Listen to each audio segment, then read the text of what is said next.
ప్రభునందు ప్రియమైన వాళ్ళారా, ఈరోజు మనం జ్ఞాపకం చేసుకుంటున్న దేవుని ప్రేమ గురించిన ఒక దీవెనకరమైన మాట.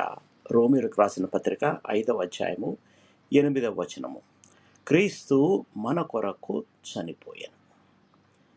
దేవుని ప్రేమ కేవలం మాటల్లోనే మాత్రం కాదు, కానీ ఆయన చేతల్లో కూడా కనపడుతుంది.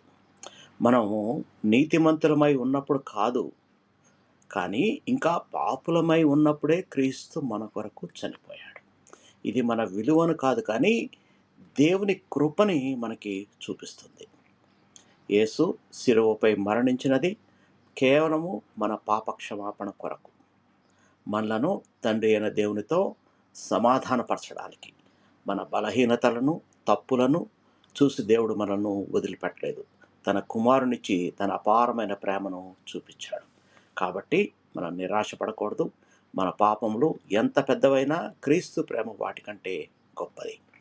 ఆయన శిలువ మనకు క్షమాపణ, రక్షణ, నూతన జీవితాన్ని ప్రసాదిస్తుంది. ఈ ప్రేమను గుర్తు చేసుకొని మనము కృతజ్ఞతతో జీవిద్దాం. ప్రేమగల ప్రియ పరలోకపు తండ్రి, మేము పాపులమై ఉన్నప్పుడే యేసుక్రీస్తును మా కొరకు ఇచ్చిన నీ అపారమైన ప్రేమను బట్టి మీకు కృతజ్ఞతాస్తుతులు. ప్రభువా, మా పాపములను క్షమించి శిలువ ప్రేమను మేము ఎల్లప్పుడూ జ్ఞాపకం ఉంచుకొని జీవించడానికి సహాయం చేయండి.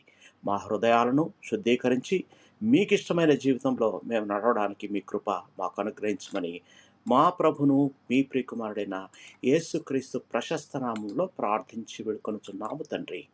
ఆమేన్. దేవుడు మిమ్మల్ని బహుగా దీవించి భద్రపరచునుగాక.